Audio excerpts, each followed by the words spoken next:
La desistencia de la Iglesia en las relaciones con los estados.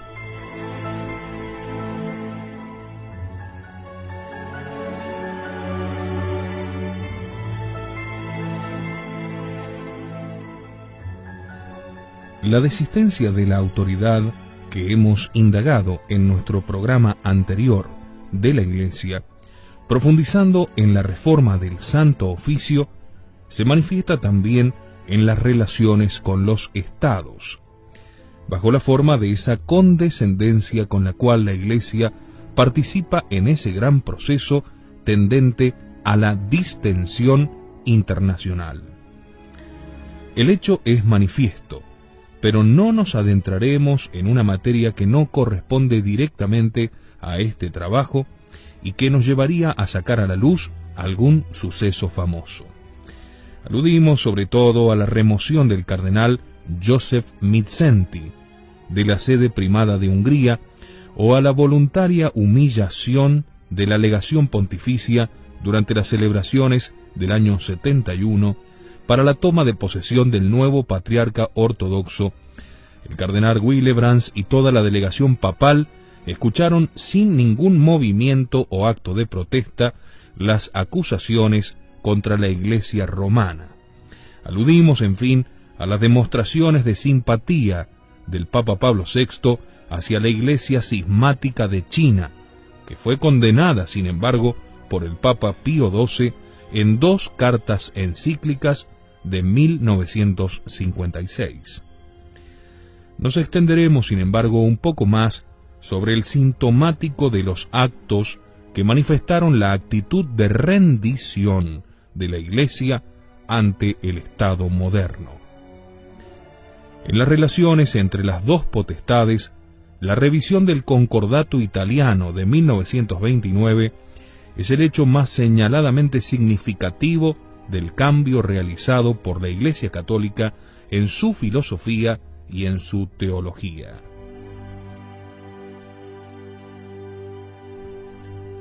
La separación respecto a los principios ya había sido preanunciada en los plazos previos a la larga negociación en un artículo del Observatore Romano del 3 de diciembre de 1976. En él se declaraba que para atestiguar su propia disponibilidad, la Iglesia estaría dispuesta incluso a sacrificar los principios. Los nuevos pactos restringen a solo 14 artículos las materias contenidas por los de 1929 en más de 40. Esta reducción supone por sí misma que muchas materias de naturaleza mixta han sido abandonadas tan solo a la potestad civil, renunciando la Iglesia a tener voz en ellas. Las variaciones decisivas son 3. La primera está fijada en el artículo 1 del protocolo adicional y dice así: ya no se considera en vigor el principio originariamente reclamado por los pactos lateranenses de la religión católica como única religión del Estado italiano. Esta disposición del nuevo pacto implica el abandono del principio católico según el cual la obligación religiosa del hombre va más allá del ámbito individual y afecta a la comunidad civil. Esta debe, en cuanto tal, tener una actitud positiva hacia el destino último, hacia el estado de vida trascendente de la convivencia humana. El reconocimiento del numen es un deber no solo individual, sino social. Incluso, si se quería anular el antiguo dictado como incongruente con la índole de los tiempos, siempre era posible su asunción en línea histórica, prescindiendo del valor ultrahistórico que pretende tener la religión, que daba la posibilidad de asumir ese valor como parte integrante e informante de la vida histórica de la nación italiana, al modo de la lengua, el arte o la cultura. Nada de eso. Es la tesis enseñada por Pablo VI, que no hace de la religión un carácter divisor de la sociedad civil, sino distintivo. Conviene notar además cómo una mayor finura de la diplomacia vaticana podría haber encontrado un modo de dar una expresión menos abierta a una conformidad tan grande de la Iglesia con la emancipación de la axiología civil respecto a los principios religiosos. Se habría podido establecer, en vez de que ese principio ya no se considera en vigor, que la Santa Sede toma nota de que el Estado italiano ya no lo considera en vigor, por ejemplo. La variación de la sustancia es manifiesta. Hoy, la Iglesia llama laicidad a lo que ayer llamaba laicismo, y lo condena como igualación ilegítima de conductas desiguales.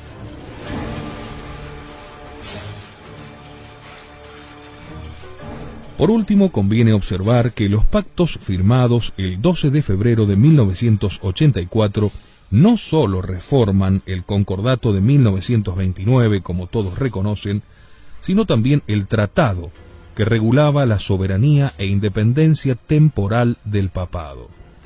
La posibilidad de derogar el concordato dejando inmutable el tratado, sondeada por Mussolini en un discurso parlamentario, fue prontamente excluida por el Papa Pío XI.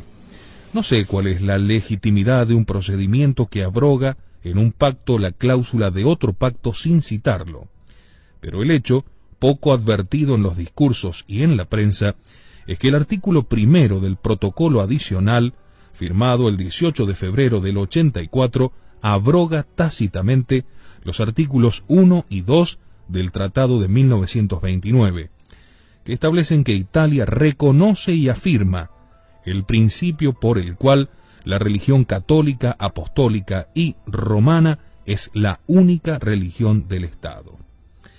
Como consecuencia, el artículo 13 del nuevo concordato, afirmando que las disposiciones precedentes constituyen modificaciones del concordato lateranense, es erróneo por reticencia. También constituyen una modificación del tratado. La segunda variación concierne al régimen matrimonial. Con el concordato de 1929, Italia reconocía los efectos civiles del matrimonio canónico, obligatoriamente transcripto al registro civil, pero ya con la introducción del divorcio, el régimen fue unilateralmente variado. El cónyuge de una persona divorciada, el Estado le retira el estatus de cónyuge, que sin embargo la Iglesia le conserva a perpetuidad. Además, aunque el artículo 8 del Pacto de 1984 renueva el reconocimiento de los efectos civiles del matrimonio canónico, da al Estado la facultad de negarlo cuando las condiciones del derecho canónico no se correspondan in casu con las normas del derecho civil. La tercera variación se refiere al régimen escolar. En lugar de la obligación sancionada por el Concordato de 1929 de seguir la enseñanza de la religión católica, el artículo 9 del nuevo Concordato establece: la República Italiana, reconociendo el valor de la cultura religiosa y teniendo en cuenta que los principios del catolicismo forman parte del patrimonio histórico del pueblo italiano, continuará asegurando la enseñanza de la religión católica en las escuelas. Se reconoce a todos el derecho de escoger si aprovecharse o no de tal enseñanza. Este es el texto del concordato nuevo firmado entre la Santa Sede y la República Italiana. Este derecho de elección lo ejercitan los estudiantes o sus padres. El régimen de la obligación, temperado por el derecho de dispensa derivado de la libertad de conciencia, es sustituido por un régimen opcional mediante el cual la instrucción en la religión católica se remite a la libertad individual. La religión católica ya no forma parte de la axiología de la sociedad italiana y ya no la obliga, ya que los valores ligan. Ya no es la religión católica en cuanto católica lo que el Estado reconoce, sino la religión católica en cuanto se trata de una forma históricamente relevante de la religiosidad.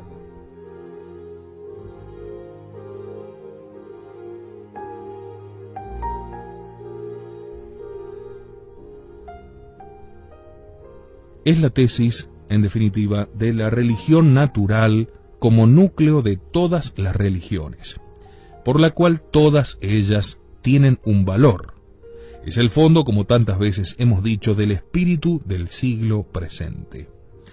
Lo mismo sucedió en todos los países del mundo, donde desde la Santa Sede se fueron rompiendo los concordatos, porque si se aceptaba como se aceptó, y ya lo veremos más adelante, la libertad religiosa contra todo lo que la Iglesia había dicho anteriormente al Concilio Vaticano II, entonces había que reformar estos concordatos firmados entre la Santa Sede y los países que se autoproclamaban católicos. Y fue la propia Santa Sede y sus negociadores quienes hicieron renunciar a los distintos países de esta obligación.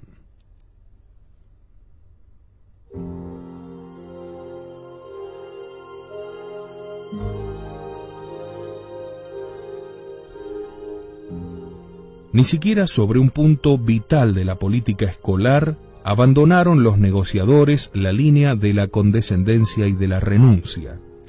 La solicitud de que el Estado subvencionase a los colegios privados o a las familias que los utilizan no fue defendida, ni se convirtió en un punto cardinal de las negociaciones, pese a que los católicos italianos habían reivindicado tal derecho en numerosas manifestaciones como una consecuencia del pluralismo, y solicitado que el ordenamiento italiano se conformase al de muchas democracias en Europa y en el mundo. La revisión del concordato dio lugar a un amplio fenómeno de disimulación y de eufemismo, que enmascaraba la innovación introducida en la doctrina, cubriéndola con una ficticia continuidad histórica. Por el contrario, la innovación es reconocida por los observadores más desapasionados. En representación de todos ellos, citaré: el concordato es demasiado diferente del antiguo como para que se pueda poner en duda su novedad. Es un camino nuevo cuya evolución no es previsible. El autor recuerda después la doctrina del Papa Pío XI sobre la superioridad objetiva de los fines de la Iglesia y concluye que parece claro lo profundamente que la Iglesia Católica ha cambiado en estos años. Totalmente opuesto es el pensamiento del órgano vaticano del 19 de febrero, para el cual el nuevo concordato es el fruto sólido y bien enraizado de los pactos de 1929. Esta declaración sería verdadera si se invirtiese el sentido de las palabras, y si cambiar los principios, como se confiesa haber hecho, equivaliese a desarrollarlos, hacerlos fructificar y mantener el concordato en su integridad. Y si bien después se afirma que permanecen intactos los principios de la religión católica, la distinción es obvia. Permanecen intactos en sí mismos y prescindiendo del concordato, como permanecen intactos ante el error y en la persecución, pero ciertamente no en las leyes, no en las costumbres y no en la vida social del Estado, que ahora profesa y practica lo contrario. El propio Papa no se abstuvo de esta tentación de cambiar las cosas, cambiando el sentido de las palabras, y de buscar en fórmulas verbales la satisfacción que la realidad no permite. En el discurso del 20 de febrero de 1984 dijo: la revisión del concordato es signo de la renovada concordia entre el Estado y la Iglesia en Italia. ¿Pero acaso el divorcio no discorda de la indisolubilidad? ¿Y es que el aborto acaso no contraviene para la Iglesia la prohibición de matar, a que obliga la moral natural? ¿Y el indiferentismo de la escuela pública hacia la instrucción religiosa no choca acaso contra el deber del católico de instruirse en la propia religión? La verdad es que en la axiología de las actuales repúblicas tienen cabida la alfabetización, la cultura física, la sanidad, el trabajo, la seguridad social, las artes y las letras. Pero aquel valor que según la doctrina católica es el valor originario y que consuma a todos, queda sin embargo excluido y rebajado a la esfera privada bajo la protección de la libertad. Ya se defiende solo la libertad, no la verdad. Geno Pampaloni, en un artículo titulado Il Tevere più stretto de Il Giornale del Popolo, 6 de enero de 1984, ilumina la creciente convergencia entre Estado e Iglesia, pero la considera erróneamente como un efecto de flexión de la laicidad, cuando al contrario es debida a una decoloración en el catolicismo de cuanto es peculiar en él. No es el Estado el que se inclina hacia la religión, es la religión la que ahora se inclina hacia el Estado y, valga la expresión, se hace una desreligión. Este proceso lo denomina Pampaloni con un término del léxico político italiano: compromiso histórico. En su amplitud y profundidad es, sin embargo, la transformación de fondo que está preparando la cosmópolis humanitaria y la teocracia universal.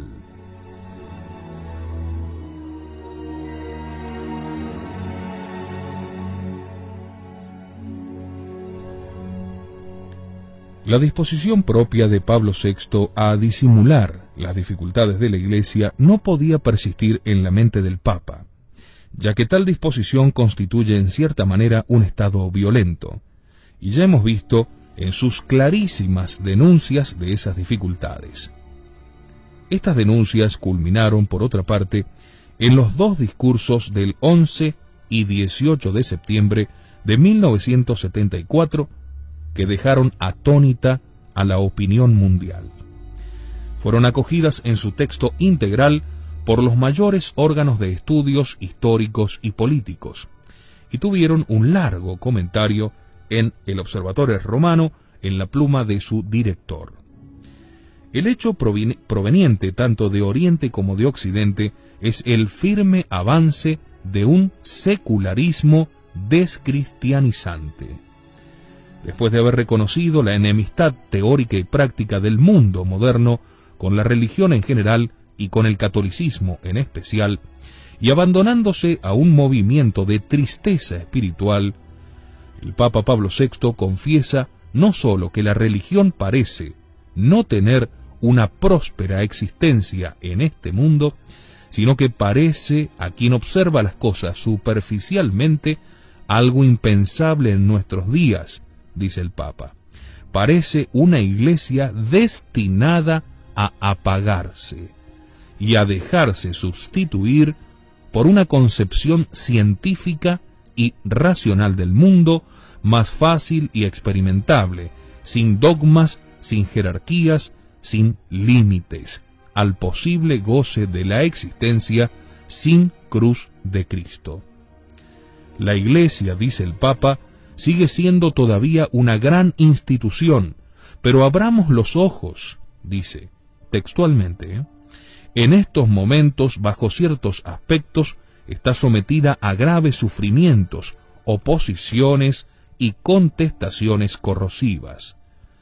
Y el Papa pone en duda que el mundo necesite todavía de la Iglesia para captar los valores de la caridad, del respeto de los derechos, de la solidaridad, dado que por el momento, dice ahora textualmente el Papa, todo esto lo hace ya el mundo profano por sí mismo, y aún parece que bastante mejor. Y el triunfo del mundo en la consecución de estos valores parece justificar tanto el abandono de la observancia religiosa por parte de poblaciones enteras, como la irreligiosidad del laicismo, la emancipación de la ley moral, la defección de los sacerdotes y el que algunos fieles ya no teman ser infieles. Finalmente, el Papa avanza la idea de la superficialidad del cristianismo y de la ausencia de la religión en el mundo contemporáneo. Es el advenimiento, podemos decir, del hombre microteo. Una nota importante de la presente crisis la reconoce el Papa en el hecho de que las vacilaciones de la Iglesia no se deben al asalto de fuerzas externas, sino internas. Este es el criterio mismo establecido por nosotros para establecer en la historia de la Iglesia cuándo hay crisis y cuándo no la hay. Gran parte de los mismos males no asaltan a la Iglesia desde afuera, dice el Papa, sino que la afligen, la debilitan y la extenúan desde dentro. El corazón se llena de amargura. La novedad no consiste en la aparición de males provenientes del estamento clerical, pues siempre en el pasado los males tuvieron en él su origen. La novedad, bien intuida por el Papa, es aquella definida como autodemolición en el célebre discurso al seminario lombardo. La expresión es dogmáticamente insostenible. De hecho, no volvió a ser repetida ya nunca por el Papa, porque la Iglesia es esencialmente constructiva y no destructiva. Pero históricamente entendida, la expresión es exacta. Tratando del problema de la superación de la crisis, si el Papa se mantuviese en el campo de los hechos y de las conjeturas razonables que éstos admiten, se encontraría con las manos atadas. Por tanto, concluyendo, pasa del plano histórico en el cual la Iglesia resulta sufriente y declinante al plano de la fe, donde el ánimo del creyente se sostiene en la palabra divina, non prevalebunt, no prevalecerán. San Mateo 16:18. Este paso al discurso de fe es frecuente en la apologética postconciliar, pero es dudoso que sea realmente un cambio de plano. El diagnóstico que ha encontrado el mal radical del mundo en el alejamiento de Dios, en la desacralización y en una total desidia es ya un discurso de fe. Solamente la fe entiende como ruina lo que parece perfeccionamiento y progreso del género humano a quien carece de ella. El Papa Pablo VI superó de dos maneras la tristeza originada por la contemplación del estado de la Iglesia contemporánea. Estas dos maneras de ver la tristeza podemos llamar legítima o ilegítima. La legítima, necesaria y tradicional, consiste en introducir la interpretación filosófica y teológica propia del catolicismo, y bajo esa luz contemplar unos hechos cuya naturaleza no es desconocida. La ilegítima está fundada sobre la gran ley psicológica del gratissimus mentis error, por la cual al espíritu le repugna reconocer lo que conoce, porque le parece desagradable. Se da cuenta de ello en el contacto con lo real, pero se lo oculta a sí mismo y tampoco lo comunica a los demás. Sobre este fenómeno hablan abundantemente los escritores morales y los profetas bíblicos, a quienes grita el pueblo: loquimini nobis placencia, habladnos de cosas agradables, pero también lo percibe todo individuo en sí mismo. Este estado ilegítimo, esta fundación de la ley psicológica que le repugna reconocer lo que conoce, es lo que sucede también aquí con nosotros. Quizás las palabras de una carta juvenil del Papa Montini revelan los primitivos síntomas de esta prevalencia de la facultad ideativa sobre la percepción de lo concreto. Dice el Papa: estoy convencido de que un pensamiento mío, un pensamiento de mi alma, vale para mí más que cualquier otra cosa en el mundo.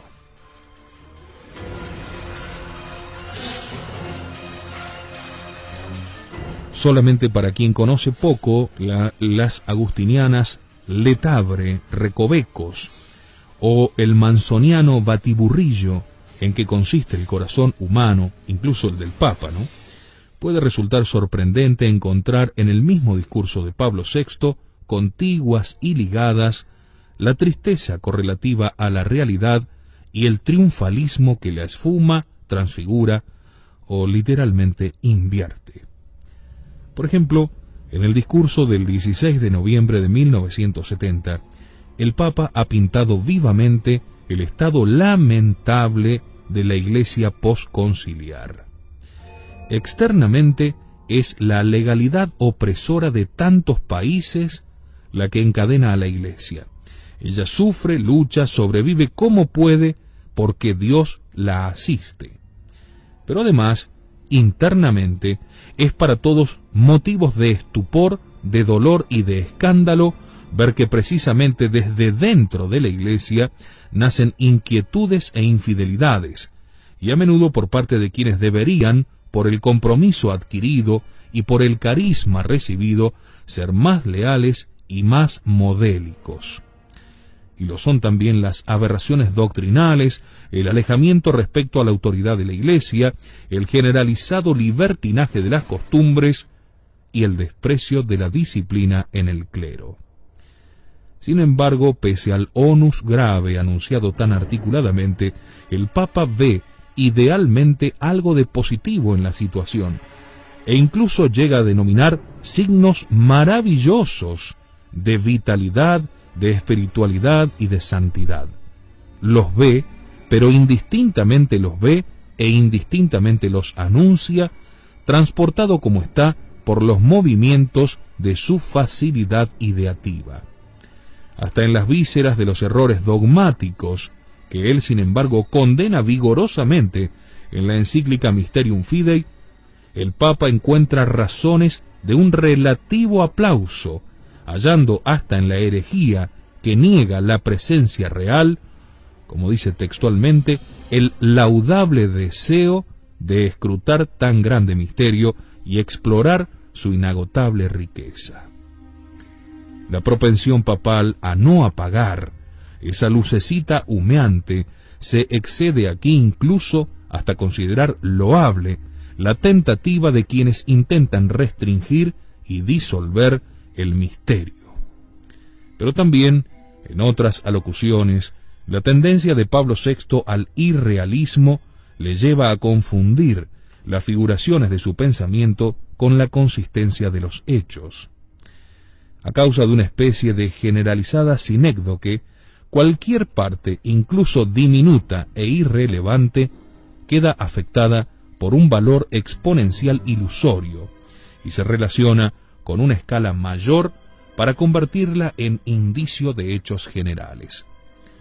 En palabras de Arnovio, es como si se negase el carácter telúrico de la montaña porque se encuentra enterrada en ella una pepita de oro, o la enfermedad de un enfermo completamente magullado y dolorido porque tiene una uña sana, y entonces negamos que esté enfermo. El mayor testimonio del gratissimus error es quizás la alocución del día 23 de junio de 1975 con la ocasión del 12º aniversario de su coronación.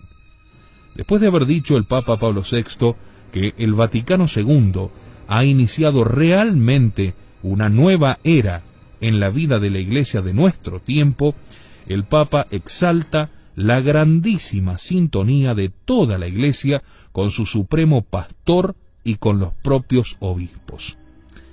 Justo cuando casi todos los episcopados del mundo juzgaban las encíclicas papales y fabricaban doctrinas particulares, y después de que en el Katholikentag de Essen habían tenido lugar los hechos que mencionábamos en nuestro último número, de directa oposición a las encíclicas del Papa. El Papa sucumbía 3 semanas después a un ictus de olvido de esta grandísima sintonía que mencionaba, al añadir, como ya vimos, basta con la disensión dentro de la Iglesia, basta con una disgregadora interpretación del pluralismo, basta con la lesión que los mismos católicos infligen a su indispensable cohesión. Es como que de algún modo, ante el gran público, ante la prensa internacional, quiere el Papa hacer ver que todo está bien, que todo es una maravillosa primavera de la Iglesia, cuando en el fondo se nota una tremenda pudrición y un invierno atroz, del que también da cuenta a veces cuando ya su estado anímico se encuentra en un estado de exaltación. Del mismo modo, decir que el concilio ha hecho comprender, que el Concilio Vaticano II, ha hecho comprender a fondo la dimensión vertical de la vid, como dice el Papa, supone que la Iglesia preconciliar se había vuelto al mundo más que al vértice, y contradice el intento prepicuo y confesado del concilio desde su inicio, que fue precisamente corregir esa dirección del catolicismo y atemperarlo al horizonte de la historia. Todavía dice más el Papa Pablo VI. Dice que los frutos de la reforma litúrgica aparecen ahora en todo su esplendor. Pero pocas semanas antes, la catedral de Reims sufría tal profanación con conocimiento del obispo que se pidió su reconsagración, y mientras tanto en Francia se multiplicaban desmesuradamente las liturgias arbitrarias, pululaban a centenares, con desprecio de las normas romanas, los cánones ilegítimos, y la misa cum pueris excitaba las más vivas protestas del mundo católico. En fin, con una generalidad de pronunciamiento que apenas sería propia de siglos de verdadera unidad espiritual, el Papa declaraba que las enseñanzas del concilio han entrado en la vida diaria, se han convertido en sustancia que corrobora el pensamiento y la práctica cristiana. La afirmación es válida si el Papa entiende por vida cristiana esos pequeños círculos a los que ha quedado reducida al retirarse del gran cuerpo social, según su antiguo vaticinio, y así debe ser. No es válida, sin embargo, para la ciudad de Roma, sede de San Pedro, donde según las estadísticas del Observatorio Romano, el 80% se declara católico, pero el 50% de este 80% no cree en el paraíso ni en el infierno.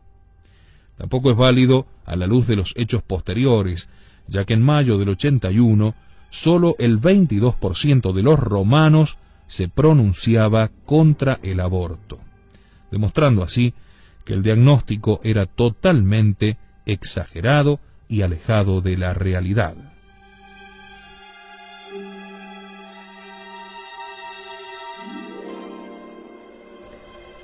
Pero si el diagnóstico del Papa concierne al mundo entero y a la Iglesia odierna, entonces se oponen demasiado a aquellas palabras la degradación de costumbres, la violencia civil que ha llegado a convertir en selvas las ciudades, a tal punto que, no ya en tiempos de Pablo VI, sino en de Juan Pablo II, algunos países llegaban a celebrar el Día del Odio, que viene a unirse al Día de la Madre, al Día del Enfermo, de las Flores, y a todas esas fiestas laicas que van sustituyendo las fiestas religiosas de la liturgia católica. Pero llegar a celebrar el Día del Odio. La constitucionalización del ateísmo, un fenómeno novísimo en la historia humana, el cínico desprecio del derecho de las naciones, el divorcio, el aborto y la eutanasia. Hay en este discurso un velo de falta de discernimiento que cubre la realidad histórica y a veces la invierte, considerando como simples sombras el fondo negro del cuadro. Esta visión monocolor de la situación es retomada por el Diario de la Santa Sede, que no pudiendo cerrar los ojos, recurre a la distinción entre la buena salud de fondo y los terribles fenómenos visibles. Observatorio Romano, 24 de diciembre de 1976. Si así fuese, el diagnóstico del estado de la Iglesia sería función de un juicio esotérico, del cual es incapaz el sentido común de la Iglesia y del mundo.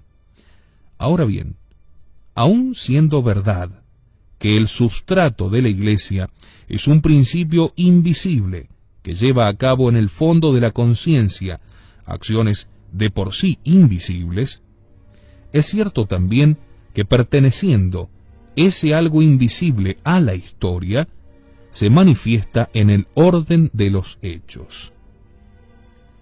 En cuanto que la Iglesia está en el mundo, forma parte del orden de lo visible. Es como el reino de Francia, decía San Roberto Bellarmino. No diré de la Iglesia contemporánea lo del decadente mundo romano, decía Tácito. Corrumpere et corrumpi seculum vocatur. Se llama vida a corromper y corromperse. Pero tampoco haré como los bíblicos antílopes, que incluso caídos dentro de las redes, tenían el ánimo confiado, ignorando voluntariamente su propia prisión.